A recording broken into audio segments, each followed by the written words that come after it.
Hello everyone, welcome to Ticker Defense Family Group. I am Priyanka Singh and today we are going to add up one more chapter in our biology series. And जैसा कि last lectures में हम लोगों ने देखा था कि cell क्या होता है, we had a basic biology introduction and we saw what the cell is, what it is made up of, and धीरे धीरे yes we studied about the cell wall also. अब जैसे कि मैंने last lecture में बताया था आपको कि cell wall जो होती है वो plant cell में present होती है. ठीक है, this is the basic difference between the plant cell and animal cell कि एनिमल सेल में सेल मेम्ब्रेन होगी और प्लांट सेल में सेल वॉल होती है. ऑलराइट, तो प्लांट सेल में सेल वॉल है वो हम लोगों ने पढ़ ली. अब we will be studying about the cell membrane जो कि क्या करती है, एनिमल सेल को सराउंड करती है. ठीक है, अब यहाँ पर इस वाले लेक्चर में we are going to study each and everything and every detail about the cell membrane. Alright, so let's get into the video. Okay, so what cell membrane is? See, we will start from the basic. अगर आप science background से नहीं भी हो तो भी you will be able to get everything which is being explained in the video. Alright, so just have some patience and be concentrated on the video. Okay, so what the cell membrane is? Alright, ठीक है. और cell membrane क्या होता है? This is the basic definition of cell membrane, that it is a innermost layer of the cell envelope. Okay, so जो हमारा cell है उसकी इनरमोस्ट लेयर होती है. ठीक है, और फिर उसके बाद में जो it is semi permeable in nature. Semi permeable क्यों कहा जा रहा है इसे? क्यों? क्योंकि देखिए सेल है, सेल की आउटर कवरिंग ये है. ठीक है, और इसको इसलिए कहा जा रहा है innermost layer of a cell envelope क्योंकि इसके अंदर कोई लेयर नहीं होती है. ठीक है, this is the last layer of the cell guarding a cell. और फिर इसको कहा जा रहा है कि ये सेमी परमिएबल है. अब सेमी परमिएबल क्यों कहा जा रहा है? क्योंकि ये परमिएबल नहीं है. परमिएबल का मतलब क्या होता है? परमिएबल मतलब सिंपल लैंग्वेज है, इंग्लिश लैंग्वेज. परमिएबल मीन्स थोड़ा बहुत आप रिलेट कर पा रहे हो कि परमिट इज परमिएबल जो वर्ड है it is taken from the permit. ठीक है, परमिट मतलब अलाउ करना. अब आप जस्ट ऐसा समझिए कि एक गेट है, कोई एक बिल्डिंग है, suppose it is a public building और सपोज सम ऑफिस. ठीक है, तो वहां पे एक वॉचमैन खड़ा हुआ है. ठीक है, एक गार्ड खड़ा हुआ है. तो ये वाली बिल्डिंग जो है वो अगर आप चाहते हो, अगर आपको कोई लेना देना नहीं है उस बिल्डिंग से, तो फिर वो गार्ड आपको अंदर जाने नहीं देगा. वो गार्ड सिर्फ उन लोगों को जाने देगा जिनका कुछ लेना देना है उस बिल्डिंग से, जो उस बिल्डिंग में किसी किसी काम से आते हैं, फिर उसमें काम करते हैं, फिर उसमें रहते हैं. ठीक है, तो यहाँ पे क्या हमने देखा, एक बिल्डिंग है, एक पार्क है.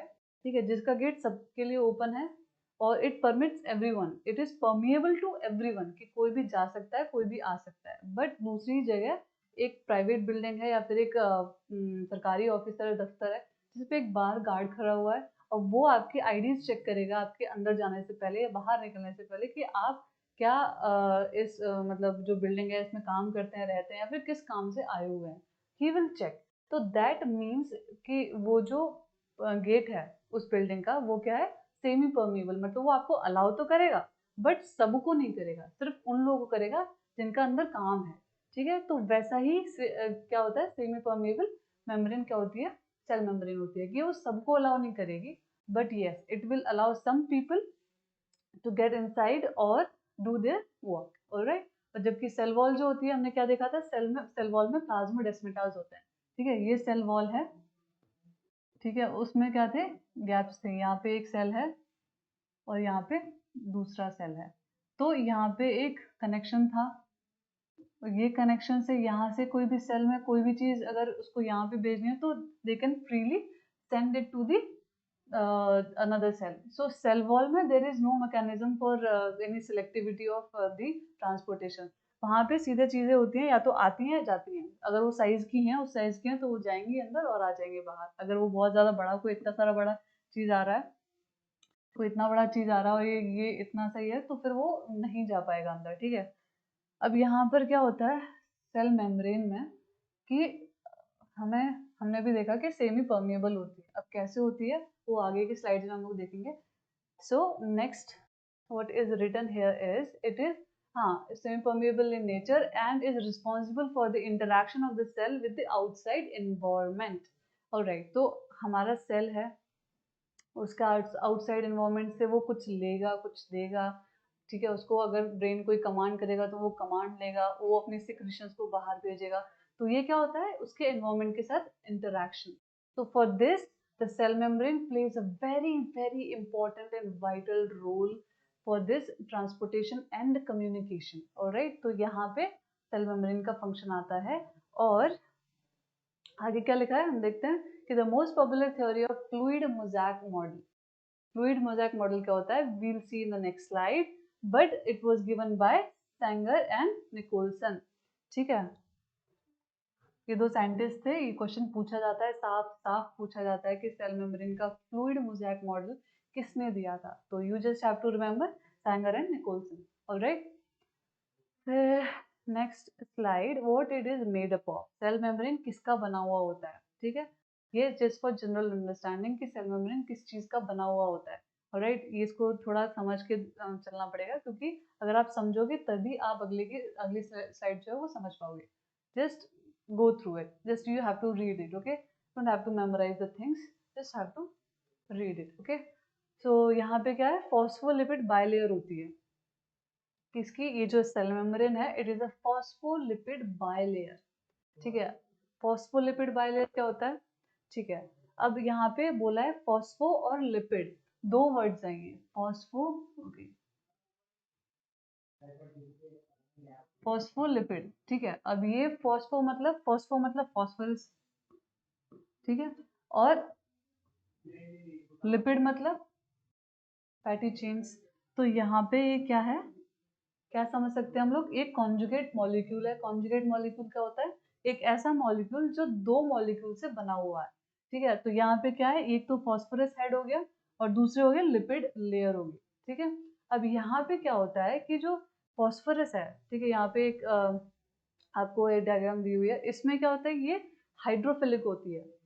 ये जो फॉस्फोरस हेड होता है ये हाइड्रोफिलिक होती है। अब हाइड्रोफिलिक का क्या मतलब होता है कि जो वाटर लविंग, हाइड्रो मतलब वाटर, फिलिक मतलब लविंग।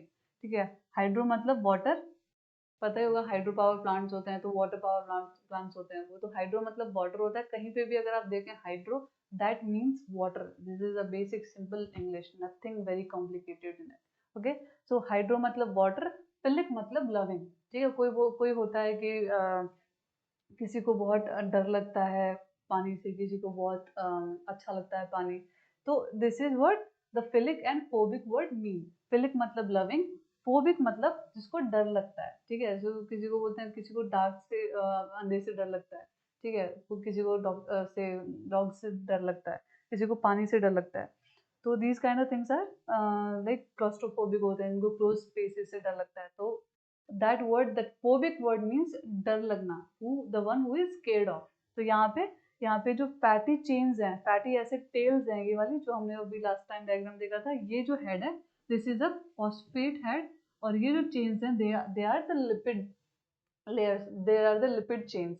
तो ये जो पार्ट है it is water loving, and the tails they are water hating, they don't like water. अब इसका भी रीजन है कि क्यों जो वाटर लविंग जो पार्ट है वो ऊपर है और जो वाटर हीटिंग पार्ट है वो नीचे है। अब आप देखो कि अगर ये जो सेल है, ठीक है, सेल है, उसको दूसरे सेल्स के साथ रहना है, और हमने देखा कि सेल के बाहर भी पानी होता है, सेल के अंदर भी पानी होता है। ये तो सेल की लेयर हो गई, मेम्ब्रेन हो गई। सपोज ये सेल का बॉडी है तो यहाँ पे पानी होगा ना, यहाँ पे वाटर होगा। वाटर किस में होगा, साइटोप्लाज्म में वाटर होगा। ठीक है, और our body is composed of like 80% water है हमारी बॉडी में। तो फिर अगर बॉडी के आसपास पानी है तो यहाँ पे ये जो हेड्स हैं, ठीक है, ये जो हेड्स हैं अगर वो हाइड्रोफोबिक होते, ठीक है, जिनको पानी से डर लगता तो वो पानी से दूर दूर रहते, तो जो सेल्स हैं वो एक दूसरे के साथ बाइंड होके नहीं रह पाते। ठीक है, वो बिखर जाते। क्यों, क्योंकि उनके बीच में भी पानी है, सेल्स के बीच में पानी है और सेल के अंदर भी पानी है। ठीक है, तो अगर आपको कोई भी चीज चिपका के रखनी है, आपको कोई भी चीज, क्योंकि ये बाउंड्री है, बाउंड्री ही अगर दूर दूर भागेगी तो फैल जाएगी, बाउंड्री टूट जाएगी। तो इसीलिए these heads they are meant to be hydrophilic. क्यों, क्योंकि दे आर हाइड्रोफिलिक, इसीलिए वो जो एक सेल दूसरे सेल के साथ सट के चिपक के रह पाता है, stick, they can stick together. और अंदर का जो पानी है, जो साइटोप्लाज्म है, उसको बाइंड करके रख पाते हैं क्योंकि उसके अंदर भी पानी है। ठीक है, तो इसीलिए they are hydrophilic in nature. और ये जो टेल्स होती है ना, ये हाइड्रोफोबिक इन नेचर होती हैं। ठीक है, अब इसीलिए ये अंदर होती हैं कि यहाँ पे जो काम है, यहाँ पे कोई भी वाटर का काम नहीं होता इतना ज्यादा। ठीक है, ऊपर बाहर है और अंदर है, क्योंकि बाहर भी पानी है अंदर भी पानी है, तो they have to be hydrophilic. आप दुश्मन के इलाके में प्रोलिफरेट नहीं कर सकते हो। ठीक है, ये अगर यहाँ पे वाटर होता तो इनके लिए तो दुश्मन का इलाका हो जाता ना, पानी तो उनको पसंद ही नहीं है। तो इसीलिए जो फ्रेंडली हेड है वो वाटर की तरफ है, जो फ्रेंडली हेड है वो यहाँ पे भी वाटर की तरफ है, ताकि वो मिलजुल कर रहें और अच्छे से रहें, अपने सारे फंक्शंस कैरी आउट कर पाए। इसीलिए जो वाटर लविंग पार्ट होता है वो बाहर होता है, और जो वाटर हीटिंग पार्ट होता है वो अंदर इंक्लूड होता है। ऑलराइट, ये हमने समझा। फिर उसके बाद में we will see the protein. Okay, तो यहाँ पे हमने देखा कि सेल मेम्ब्रेन किसकी बनी होती है, फॉस्फोलिपिड, एक बायर लेयर होती है, वो किसकी बनी हुई होती है, प्रोटीन्स की बनी हुई होती है। 52% ऑफ प्रोटीन्स आर देयर। फिर लिपिड्स होते हैं, ऑफ कोर्स फॉस्फोलिपिड है तो लिपिड्स भी होंगे उसमें। फिर उसके बाद में कार्बोहाइड्रेट्स होते हैं, कहाँ होते हैं वो भी हम देखेंगे। ठीक है, कितना परसेंट होता है, 5 to 10% कार्बोहाइड्रेट्स होते हैं। Then it is said that it is elastic in nature because of the presence of lipids. Okay, जो लिपिड्स होते हैं वो उनका नेचर ही होता है, they are oily, they are greasy, they are oils basically, they are fatty acids, तो they help in maintaining the elasticity of a cell membrane. And hence अगर जो सेल मेम्ब्रेन है वो इलास्टिक है तो फिर जो सेल है वो भी इलास्टिक होगा। इसीलिए हम लोग मूव कर पाते हैं, हमारी स्किन फ्लेक्सिबल होती है, बिकॉज हमारा जो सेल मेम्ब्रेन है वो इलास्टिक है। ठीक है, हमारे जो सेल्स हैं वो इलास्टिक है, मतलब उनकी मेम्ब्रेन इलास्टिक है, तो of course they also get the elasticity. ठीक है, फिर उसके बाद में we will go for the fluid mosaic model. अभी फ्लूइड मोज़ेक मॉडल इसको इसलिए कहा जाता है, जैसे कि मैंने कहा कि फ्लूइड मोज़ेक मतलब फ्लूइड क्या होता है, विच इज फ्लोइंग। ठीक है, और विच इज फ्लेक्सिबल। ठीक है, something which is flexible, something which is flowing. तो यहाँ पे ये जो मॉलिक्यूल्स हैं, ये जो हाइड्रोफिलिक और हाइड्रोफोबिक जो एंड्स हैं इसके, they are continuously they are floating and they are actually flexible. ठीक है, तो फ्लेक्सिबल है इसीलिए उसको फ्लूइड बोला। अब यहाँ पे मोज़ेक क्यों बोला, mosaic is something which is irregularly arranged. ठीक है, तो यहाँ पे जो प्रोटीन्स होते हैं, ये जो प्रोटीन्स आपको दिख रहे हैं, ये हो गया, ये हो गया, ये सारे जो एम्बेडेड स्ट्रक्चर्स हैं, ये रैंडमली अरेंज्ड होते हैं, इनका कोई पैटर्न नहीं होता।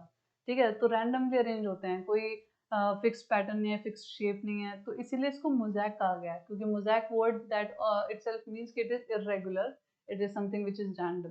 तो समथिंग फ्लूइड मोज़ेक मॉडल मतलब ऐसी एक फ्लेक्सिबल लेयर जिसमें सारे प्रोटीन जो हैं वो irregularly arranged हैं, but they are just guarding the cell. ठीक है, it is a phospholipid bilayer. Okay, it is just a flexible layer. Okay, फिर हम लोगों ने देखा कि अभी फॉस्फोफ्लूइड मोज़ेक मॉडल का मतलब क्या है। अब ये जो है सैंगर और निकोलसन ने दिया था।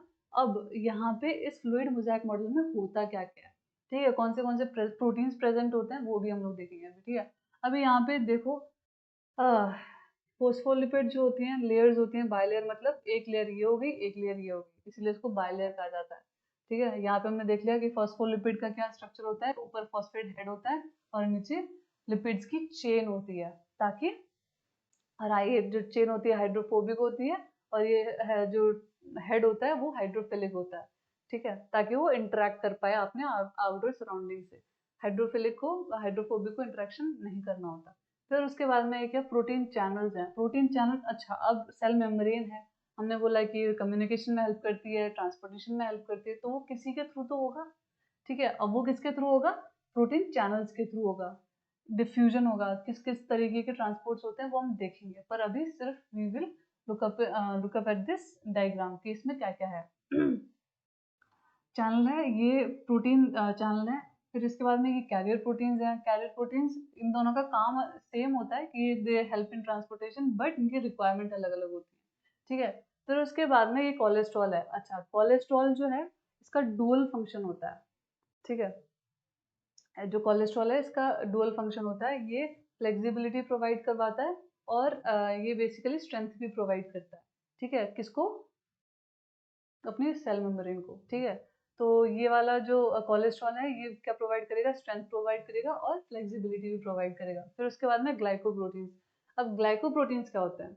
ग्लाइकोप्रोटीन्स भी एक कॉन्जुगेट मॉलिक्यूल है। कॉन्जुगेट मॉलिक्यूल, ठीक है, ये जो साइंटिफिक टर्म्स है ना, इसको मैं बार बार बोलती रहूंगी ताकि आपको थोड़ा फेमिलियर हो जाओ कि आप कॉन्जुगेट मतलब क्या होता है। The one which is made up of two, ठीक है। तो conjugate molecule means the one which is made up of two molecules, two different type of molecules.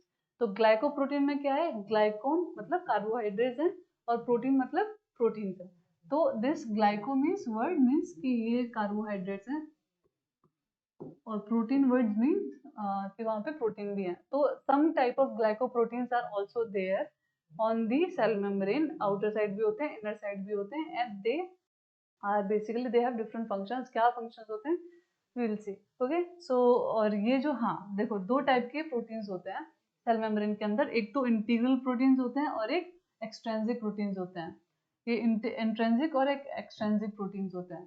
तो अब इंट्रिंसिक जो प्रोटीन्स होते हैं वो क्या होते हैं, एम्बेडेड होते हैं, वो अंदर घुसे हुए होते हैं। यहाँ एक छोर यहाँ पे, एक छोर यहाँ पे, वो पूरे मेम्ब्रेन के अंदर घुसे हुए होते हैं। और जो एक्सट्रिंसिक, जैसे वर्ड से पता चल रहा है ना, इंट्रिंसिक मतलब अंदर घुसा हुआ, अंदर है, और जो एक्सट्रिंसिक वर्ड है दैट मीन्स कि something which is present on the surface, which is not completely embedded in the cell membrane.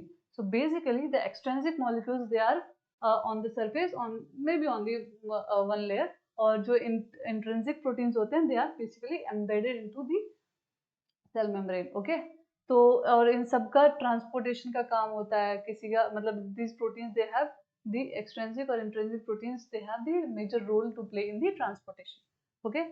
फिर उसके बाद में कुछ रहता है, no, will go ahead on the next slide, ठीक है। अब हमने देखा कि ट्रांसपोर्टेशन के लिए काम आती है सेल मेम्ब्रेन, किस किस तरीके के ट्रांसपोर्टेशन होते हैं, क्या ट्रांसपोर्ट करती है, वो भी हम लोग देखेंगे। अच्छा, अब हमने देखा कि डिफरेंट प्रोटीन्स थे, ये हो गया जो हमारे इंट्रिंसिक प्रोटीन्स हैं और ये एक्सट्रिंसिक प्रोटीन्स हैं। अब कुछ कुछ चीजें जो होती हैं वो ऐसे,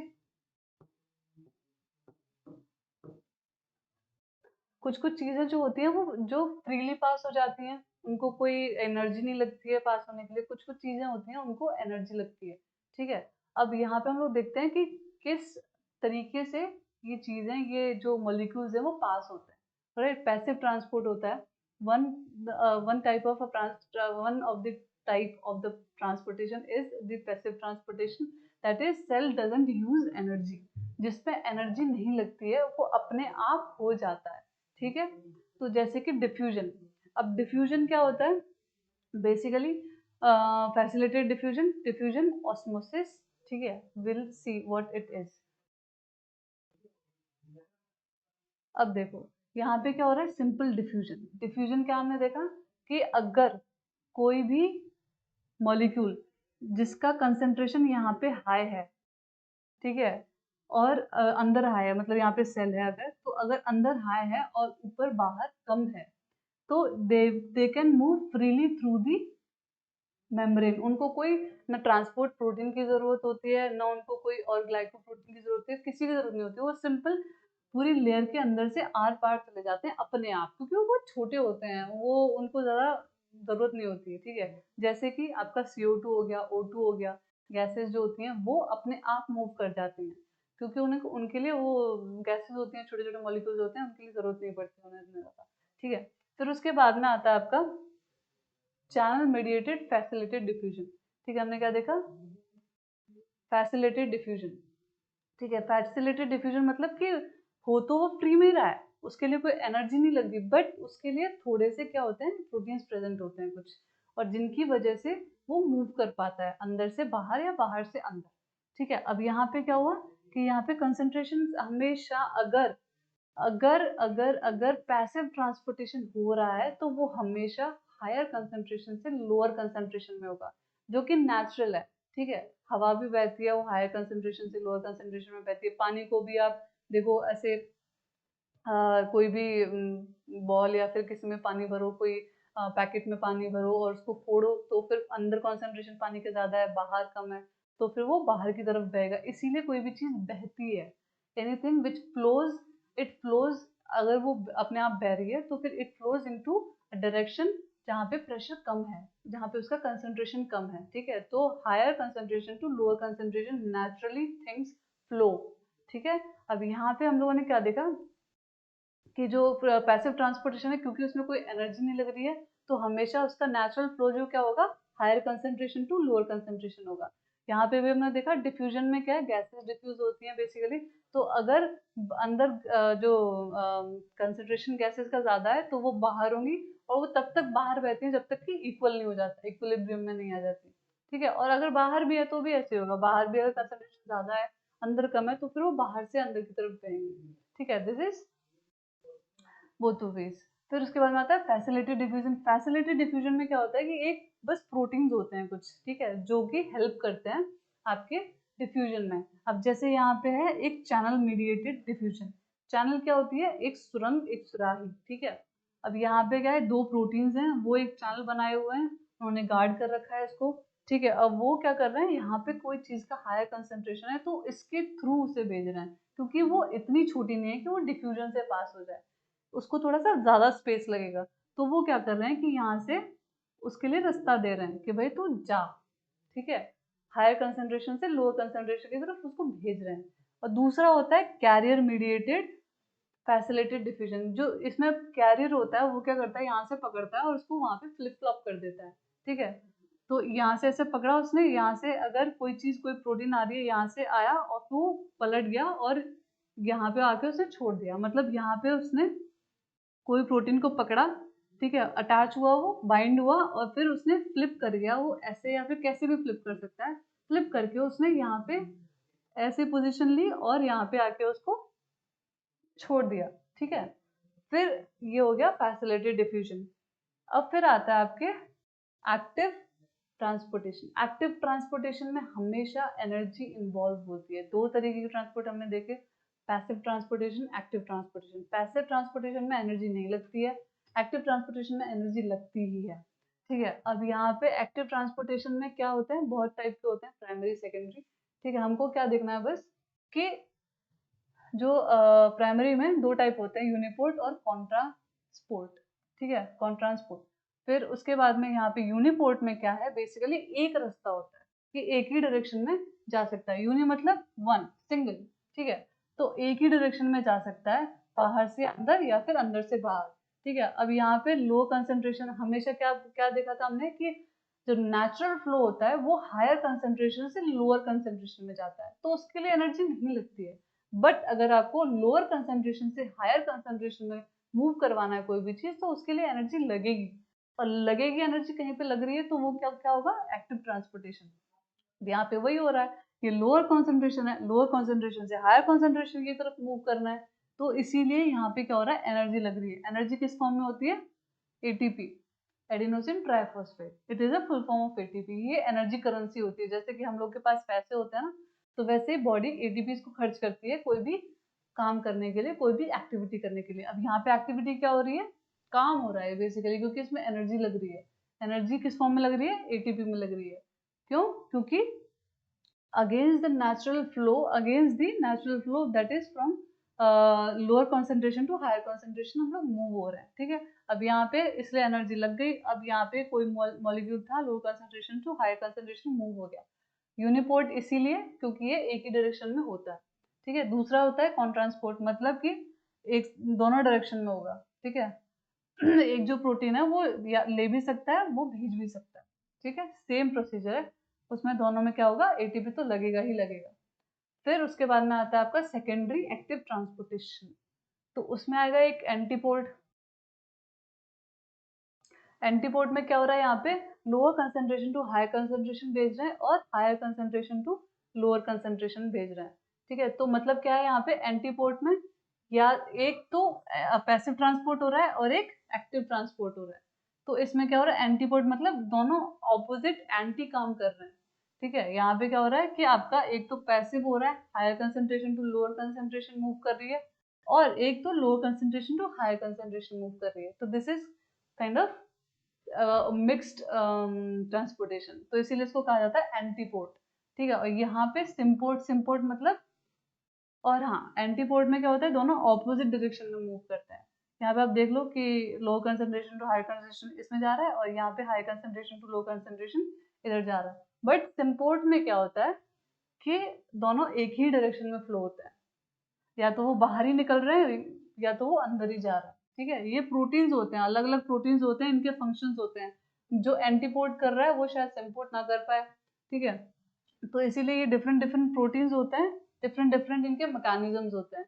तो यहाँ पे सिम्पोर्ट वाला प्रोटीन क्या कर रहा है कि उसके पास स्पेशल एबिलिटी है। वो क्या कर रहा है कि पहले तो वो एक्टिव ट्रांसपोर्ट कर रहा है lower concentration to high concentration move करवाने के लिए, फिर वो पैसिव ट्रांसपोर्टेशन कर रहा है हाई कंसेंट्रेशन से लो कंसेंट्रेशन करवाने के लिए। दोनों एक ही डायरेक्शन में कर रहा है। ठीक है, दोनों वो एक ही डायरेक्शन में कर रहा है, वो बाहर ही भेज रहा है। इसमें क्या हमने देखा कि ऑपोजिट डायरेक्शन में, एक अंदर जा रहा है और एक बाहर जा रहा है। ठीक है, यहाँ पे क्या हो रहा है, वो सिम्पोर्ट मतलब सेम डायरेक्शन में जा रहे हैं, और वो हो तो दोनों। सेकेंडरी क्या हुआ, सेकेंडरी थोड़ा मोर इवॉल्व है। पैसिव में, प्राइमरी में क्या था कि एक ही चीज हो रही है, सेकेंडरी मोर इवॉल्व है, मोर एडवांस है, तो वो दोनों काम कर रहा है।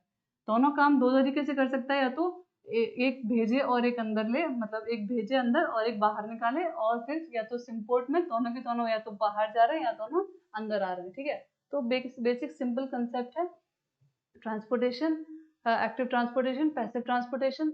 एक्टिव ट्रांसपोर्टेशन में दो टाइप के ट्रांसपोर्टेशन होते हैं, प्राइमरी और सेकेंडरी। प्राइमरी में सिर्फ एक ही बेसिकली एक ही तरीके से होता है, एक्टिव ट्रांसपोर्टेशन ही होता है। सेकेंडरी ट्रांसपोर्टेशन में एक्टिव भी होता है, पैसिव भी होता है, it is more advance. Primary में क्या देखा हम लोगों ने, एटीपी खर्च करके कोई भी molecule low concentration to high concentration move कर रहा है। ठीक है, और यूनिपोर्ट मतलब कि एक ही चैनल है, उसमें एक ही डायरेक्शन में मूव करेगा। कॉन्ट्रांसपोर्ट मतलब कि उसमें एक दूसरे को ही वो कॉन्ट्रास्ट कर रहा है, बेसिकली ऐसा समझ के कर लो। एक दूसरे को कॉन्ट्रास्ट कर रहे हैं, एक डायरेक्शन में फ्लो हो रहा है, दूसरा दूसरी डायरेक्शन में फ्लो हो रहा है। सेकेंडरी में आते हैं विच इज मोर एडवांस, वो दोनों काम एक साथ कर सकता है। तो एंटीपोर्ट मतलब कि एक डायरेक्शन में एक्टिव ट्रांसपोर्ट हो रही है, एक डायरेक्शन में पैसिव ट्रांसपोर्ट हो रही है। सिम्पोर्ट में एक ही डायरेक्शन में दोनों ट्रांसपोर्टेशन हो रही है। पैसिव ट्रांसपोर्टेशन है, उसमें तो कोई दिक्कत वाली बात ही नहीं है, उसमें तो high concentration to low concentration ही मूव होगा। दो तरीके से हैं, फैसिलिटेड डिफ्यूजन और सिंपल डिफ्यूजन। फैसिलिटेड डिफ्यूजन में मतलब किसी दूसरे प्रोटीन के द्वारा ही फैसिलिटी दी जाती है कि आप मेरे थ्रू ट्रांसपोर्टेशन कर लें। तो ऐसे ही हो रहा है यहाँ पे, तो higher concentration to lower concentration move हो रहा है किसी प्रोटीन के थ्रू।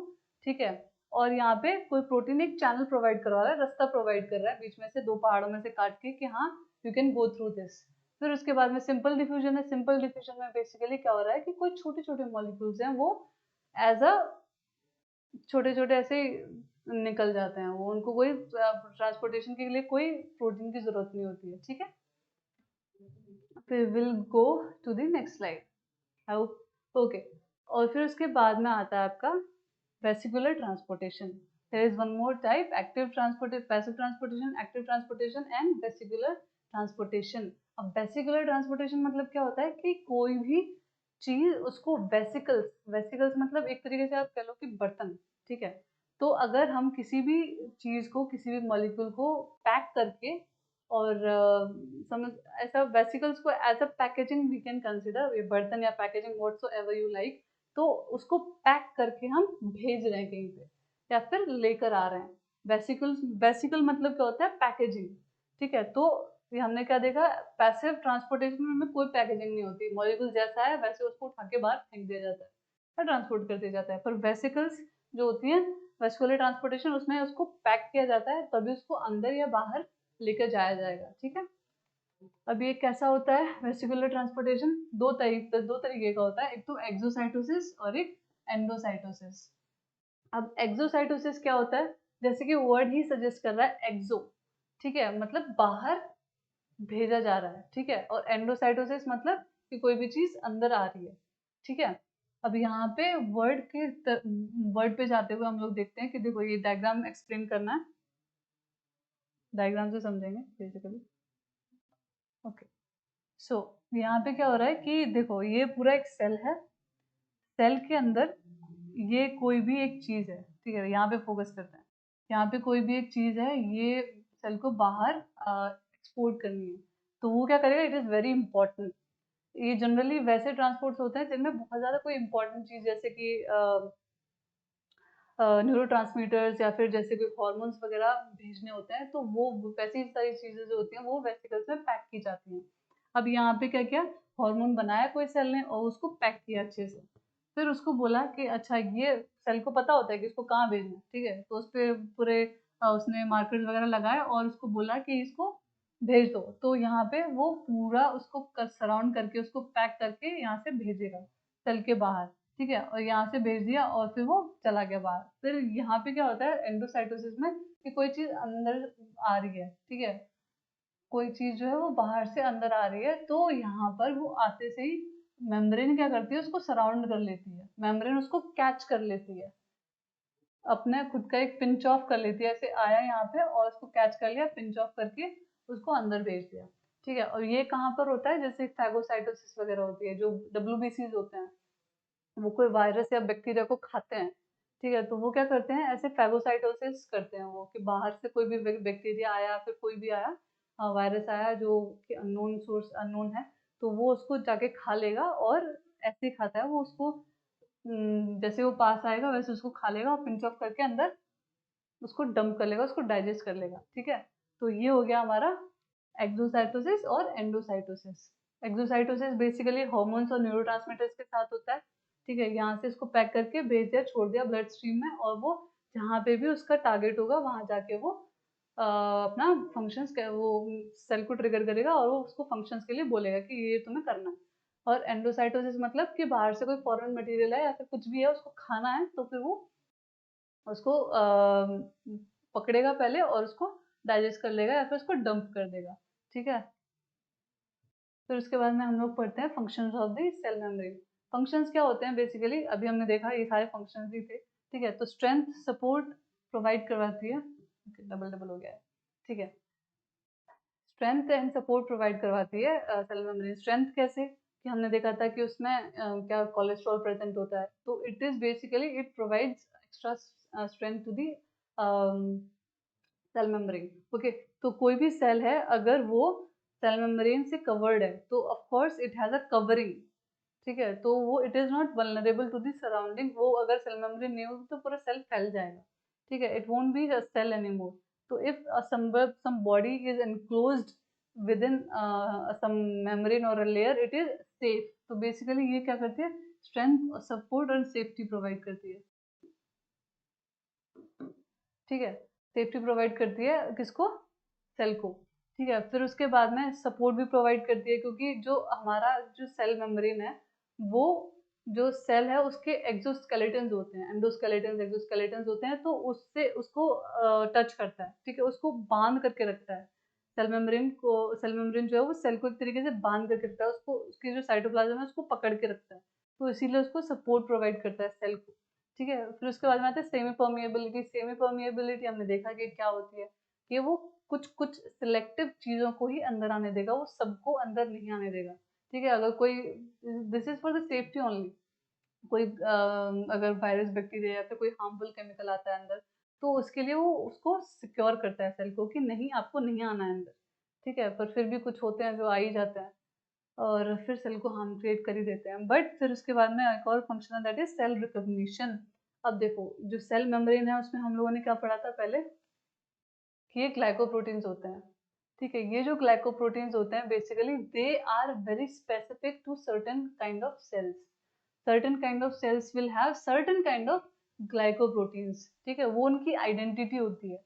तो इसीलिए कहा जाता है कि जो सेल मेम्ब्रेन है वो it also gives the recognition to the cell.